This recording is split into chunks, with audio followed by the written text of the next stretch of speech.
Hey and welcome, msKIRAspeaks.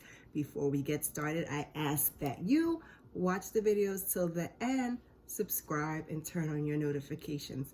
We are back, better late than never, for our final episode of BMF, Season 1, Episode 8, The King of Detroit. It's the season finale, y'all. So, at the opening of the show, they give us a rundown of the whole season. Then we get our quote from Meech. What was going on in the D wasn't happening everywhere. Young black dudes hustling in Detroit were trendsetters nationwide. Our series needs to absolutely show that. And then, as the episode opens, we see Kato. She's driving and older Meech narrates. Ain't nothing like when the weather first breaks in the D. Everybody be out kicking it, doing their thing without a care in the world. Michigan weather is like life, unpredictable. Wait 5 minutes and the temperature will change. But the one thing that should never change is loyalty. So she pulls up to what kind of looks like an abandoned building. She gets there, she's there to meet Lamar. He's there, he's bleeding like crazy. She tells him security on Meech will be light when he meets the new plug at the repair shop. Lamar is not believing it. He is positive that there will be shooters there. Meech isn't trusting folks these days. She knows this because she's effing his boy. It's easier to kill bees with honey than vinegar when you got that good. Okay, Kato. So he tells her it better not be no okie doke. She says, she'll check security to make sure it's easy to take him out. Now, wait a minute. I thought she was supposed to be the one taking him out. That's what he said he wanted her to do, but I guess he's tight, and so now he's had a change of heart. Keep me posted, he says, and then he gets into the car that Kato came in. She kind of looks, and we see it's B-Mickie in another car. He's there, and it seems like they have a plan. So he follows Lamar, but then he gets pulled up on, but then the cops pull up on him and ask him to get out the car. They cuff him. This is some bullshit, he says, but it's just the beginning. We see Terry at school. He's talking to his friend. They're watching some kids breakdancing in the hallway when Drano rolls up and throws the cuffs on him. Meech is with Lori, his child's mom, who I forgot to mention when we saw her in a previous episode. It's played by Soraya. We all know who that is. They're laughing and talking about food and having a good old time when Drano rolls up on him too. Bryant is also there. Meech asks him what this is about. Consequences, mother effer. Really? At my mama's house, Lori says. And Bryant's like, oh, you better get back in the house now. He was rudest to her. So he is pleased as they take Meech away.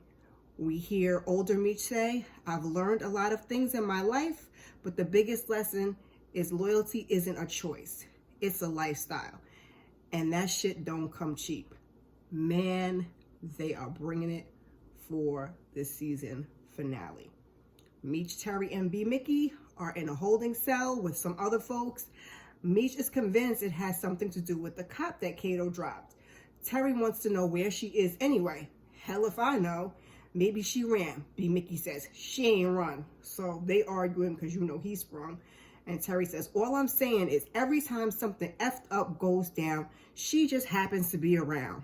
That has been what's going on throughout the show. Meech says he gets that, but if it wasn't for her yesterday, he'd be done. Terry is still annoyed while B-Mickie says absolutely nothing. And then we see Kato walk past. Meech is like, shit, well, we know she ain't run. They got problems. Meech says, he ain't get his phone call yet. So I think I left out a scene. There was somebody at the park because they had to drop product, I believe, and then the person at the park, he called that person to pick it up. Cops rolled by. It was just the groundskeeper, so they kept going. I think that's where the scene was. I think I totally left it out my notes. So Meech is flirting with the head boss lady, and she tells him one of her officers got killed chasing someone in your crew. Oh, not just someone, ma'am. I'm sorry. I don't know what you're talking about. Now I see where your little sister gets it from. And despite all the shit that you got away with, baby sis is wrapped up in a murder of a cop. He steps to her and tells her she might need a step stool as hard as she's reaching. If she doesn't get a name, she throws Nicole in the hot seat. Lock her ass up as a material witness and press charges against your mom, and then wait for them to crack. We see Lucille and Charles. They're meeting with Karen. She found the nurse she was telling Lucille about, and she gave her deposition. Nurse Alicia Green smelled alcohol on the surgeon's breath during Terry's second surgery. Damn, and they still let him operate? Yeah. Child, wow. So Karen threatened the hospital to go public, and they offered another settlement. Charles and Lucille check out the offer, $230,000. After fees, $150,000. Karen says this is a good offer. This is as good an offer as they'll get without going to trial. And in this case, she does not want to chance it. But Lucille and Charles seem more than pleased with the amount, and they accept the settlement.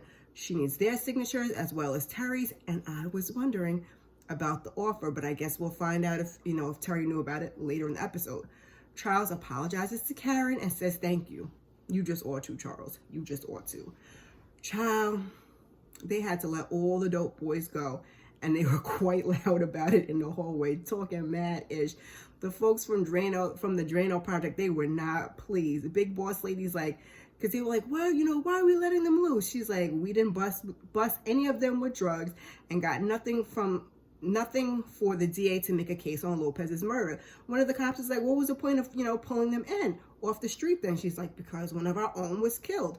She doesn't want any of them moving as much as a nickel bag without them being on their case. So the entire area stays on lockdown until one of them comes forward.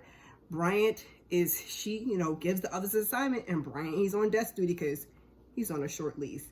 And he ain't happy about it. So as Meech is walking out, he gives him a look and he leaves. And he tells Kato to come with him. So the two of them in the car, Kato and Meech, that is, and it looks like it's an abandoned parking lot. I can't really tell. And he asks her what she told the police. Kato says she ain't tell him shit. She admits it was hard looking at the photos of the cops, and he tells her, don't trip, she did the right thing. He asked how she got wrapped up in this life, and she said her and her mom, they stayed getting into it, and she ended up leaving Tennessee to go live with her dad. Her dad was a hustler, and she spent a lot of time with him and his boys. So Meech talks about him and his boy hanging out at the east side to check out Maserati Rick and his crew at the car wash. And she said her father used to always talk about that spot. Don't be fooled, girl. Meech trying to get that info. So he asked her father's name. Clifford Forday. They call him Sea Love. What crew he used to run with? The BK, I think. That's a blast from the past, Meech says. He tells her, you're a good soldier. Meech gets a call and he's on his way. They got a hit on Lamar. Lamar is getting cleaned up and it hurts like a mother. Is that Donnell Rawlings that was patching him up? It looks like they're in like a morgue and Lamar is looking for pain meds, but the guy just laughs at him. So Lamar has ditched the car that Kato gave to him. The little boys give them the heads up outside. They're like, this is definitely the car that he switched to because his blood is all in it. Crew's all lined up outside, ready to get this fool. And we hear older Meech narrate. Music in Detroit was different. And I ain't just talking about Motown and Eminem. DJs like The Wizard and Mojo were always putting us on new eclectic shit to ride on like this. So they play us some music, and Meech and his crew, they roll into the mortuary. And up on Alvin, who was the guy, Donnell Rawlings, who cusses them out and tells them that, have some respect. And they're looking for Lamar. And Alvin says he doesn't know who that is, but he introduces them to the two young ladies, the corpses on the table. Meech tells them to check every casket, and if in there, and if Alvin's lying, he's going to be in one of them himself. But we see Lamar rolling away in one of the hearse from the mortuary.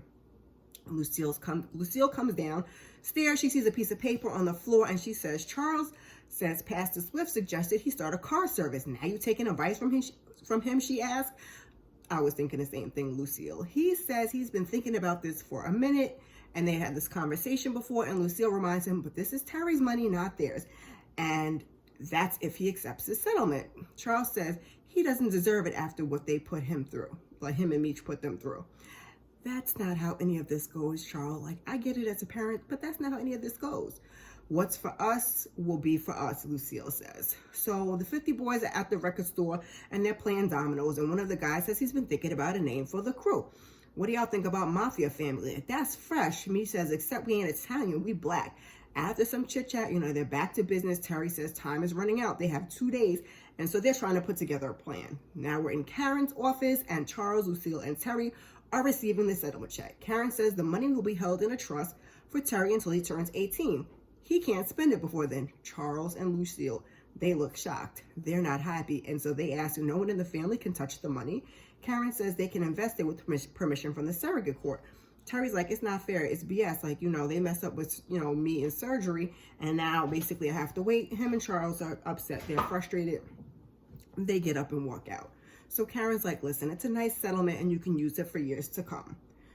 So they try to set up shop in a bodega, but the crackhead, he does not want to follow the protocol. He doesn't care. So Meech and B-Mickie, they're sitting outside in the car trying to figure out who supplies the crew in this particular area. So the guy in charge approaches Kato and some other guy who were inside the store dealing with the crackhead who didn't want to follow protocol, and tells them to get out of their hood.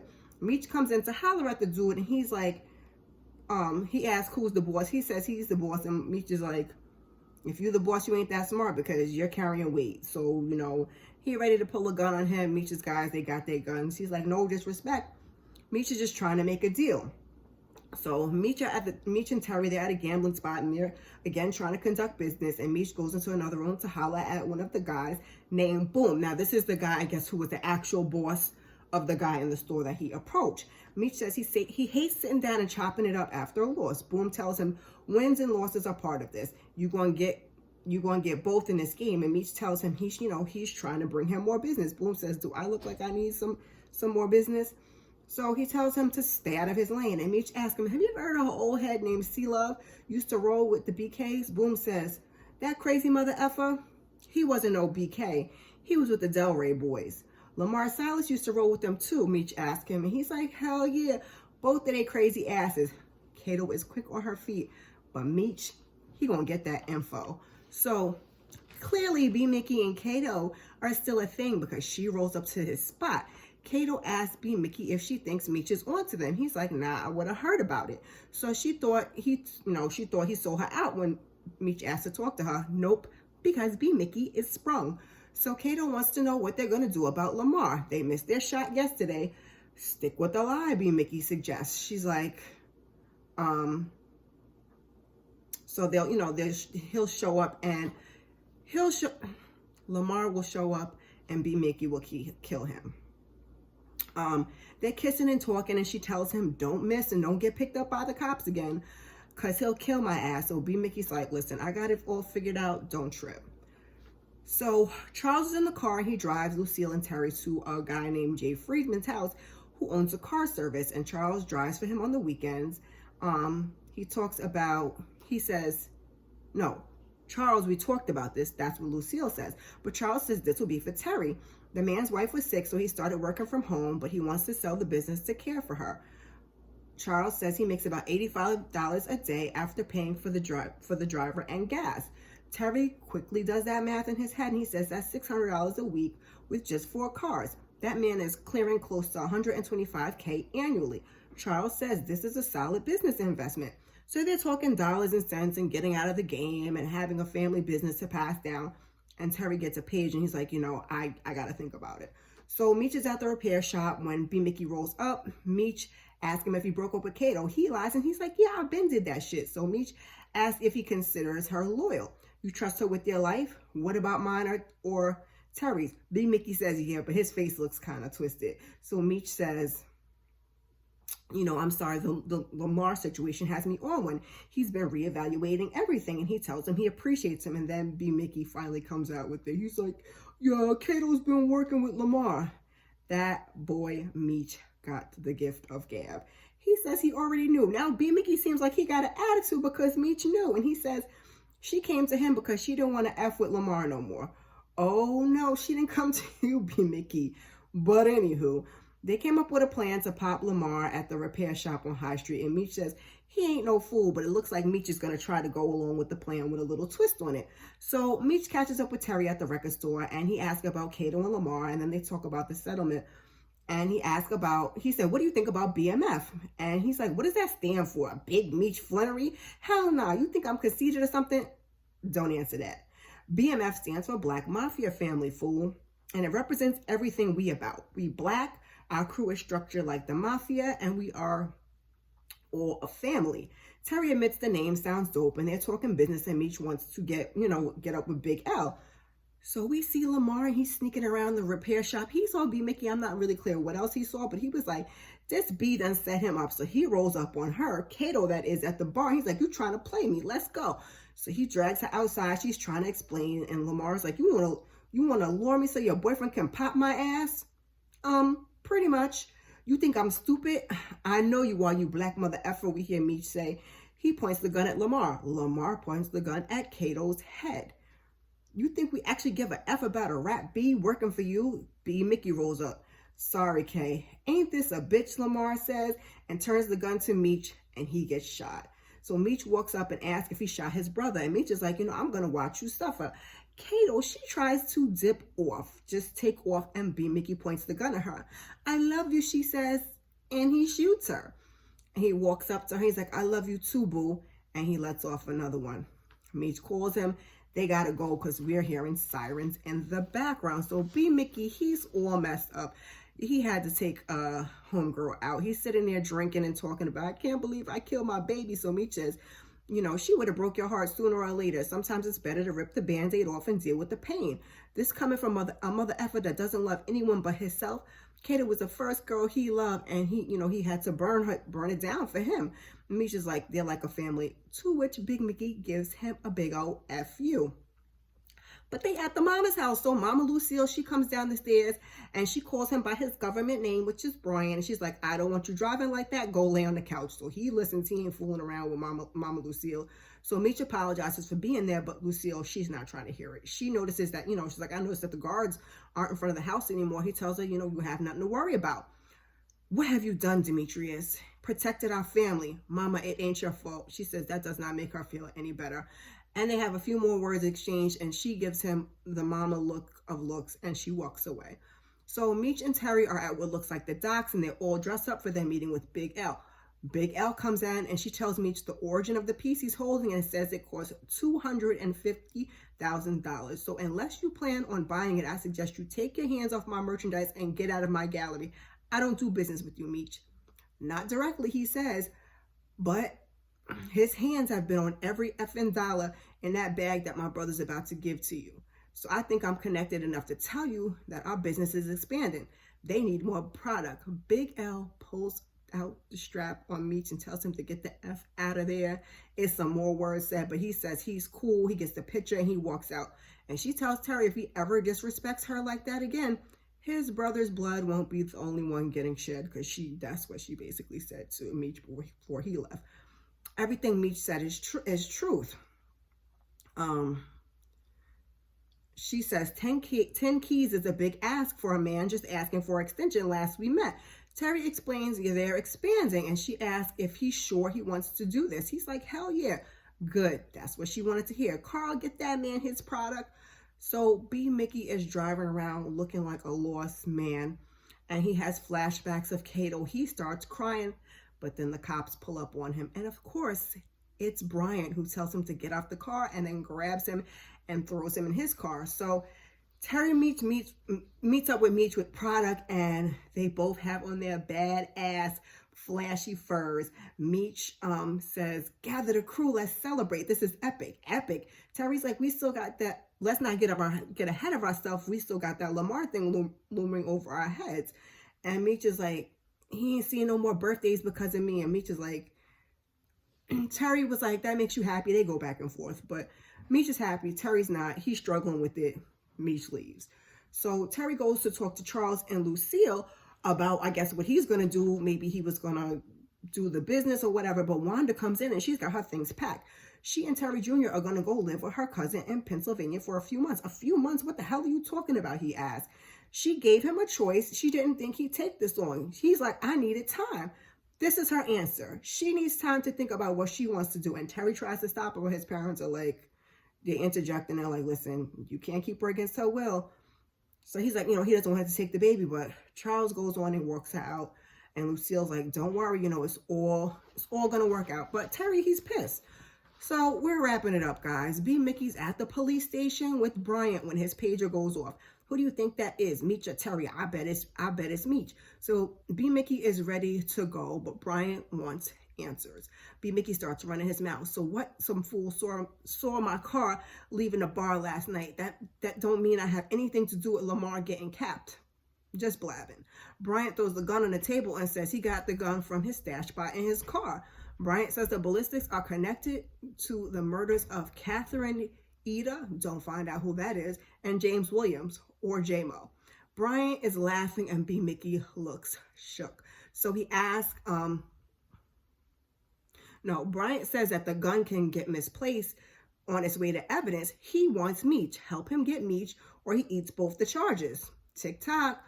So Meech meets up with Terry, who's looking all snazzy, just coming from seeing his lawyers, and Terry's canceled the meeting. Meech has a big old BMF medallion with a chain, and Terry's like, you're really on your way to becoming the king of Detroit. F the Z, Meech says. We taking over the nation, then the whole world, and Terry tells Meech he's out. He's going to use the settlement money to invest in a family business. Him and Pops are starting a car service. Meech just laughs and asks, why would you leave something you're good at to do something you've never done in his life? Meech tries to mix the idea of the car service with the dope game, but Terry says he's not doing any of it anymore. Meech thinks it's Wanda pressuring him, and Terry says it's about him and what he wants out of life. After everything we've been through, Meech says, and Terry's like, he wants to use the settlement money to build a legacy for their family, and Meech thinks that's what he's been doing. Terry's like, listen, I don't want to get shot or locked up anymore. Meech doesn't believe that Terry's heart is in it, but Terry says he's out and he walks away. And then we hear older Meech narrate as the episode ends. And I don't know if that was an actual big Meech in jail because I didn't really look at his face too clearly, but he says, they say blind loyalty is an expression of love. Looking back at it, I was demanding blind loyalty from my brother, but I didn't care about what he actually wanted or needed. T was starting to want out. When he showed me, I didn't want to see it. And when he told me, I refused to hear him. Then he walked away from the game, which should have given me pause, but it didn't.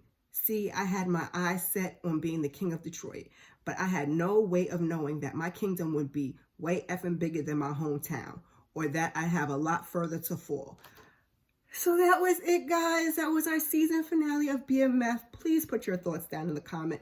My quick thoughts are, I don't really think Lamar is dead, or maybe I'm just being silly.